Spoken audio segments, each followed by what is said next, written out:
Hey, Albert, how are you? I'm doing well, Hazel. How about you? I'm great. I was thinking we should dive deeper into some commonly used English words today. Sounds good. Which words do you have in mind?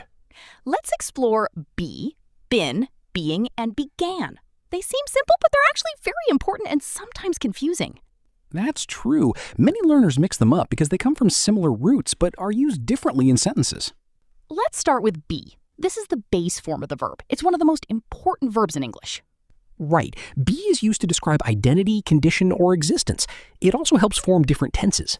And we often use it after modal verbs like can, could, will, would, should, and must. Exactly. It doesn't change form in those cases. It stays be. Let's go through some clear examples. I want to be a confident English speaker. You should be honest with your friends. They will be ready by tomorrow morning. Here are a few more. Try to be patient while learning. We must be careful with our decisions. She can be very helpful when needed. Notice how be is not tied to any specific time. It depends on the helping verb before it. Yes, and that's why it's called the base form. Now let's move on to been. This is the past participle of be. And it always works with helping verbs like has, have, or had. Exactly. Without those helping verbs, been cannot stand alone. It's often used in perfect tenses to talk about experiences or actions that started in the past. Let's look at examples. I have been to Karachi 3 times. She has been very tired lately. They had been working all night before the deadline. Let me add a few more.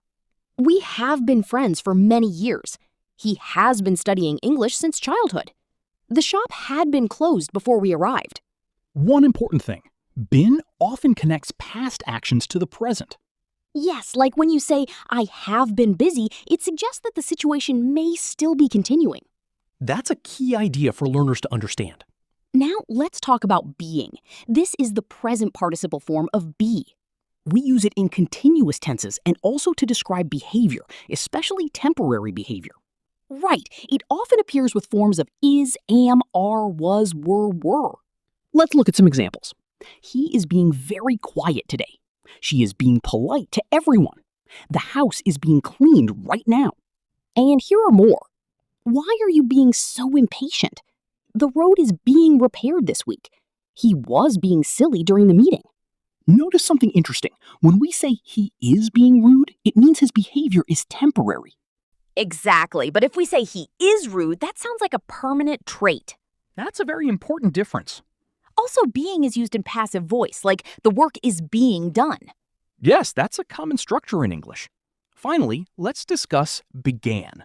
This is the past tense of the verb begin. It simply tells us that something started in the past. And unlike been, it does not need a helping verb. Let's go through some examples. She began her journey at a young age. It began to rain suddenly in the evening. They began learning English last year. Here are a few more. He began working at the company in 2020. The movie began after a short delay. We began our conversation with a simple greeting. Began is always used for completed actions in the past. Yes, and if we want to use present perfect, we would say have begun, not have began. That's a common mistake learners make. Let's quickly compare all 4 words to make things clearer. Good idea. Be is the base form used with modals or infinitives. Been is the past participle used with has, have, or had. Being is the present participle used in continuous forms. Began is the simple past used for completed actions. That summary really helps organize everything. Let's try a few practice sentences. Sure, I'll start. Fill in the blank. I have been very busy this week. That would be been. Correct. Next one. They will be joining us soon. That's be. Good. Another one. The work is being completed right now. That's being. Perfect. Last one. Her career in teaching. That's began. Excellent. This was a really helpful discussion.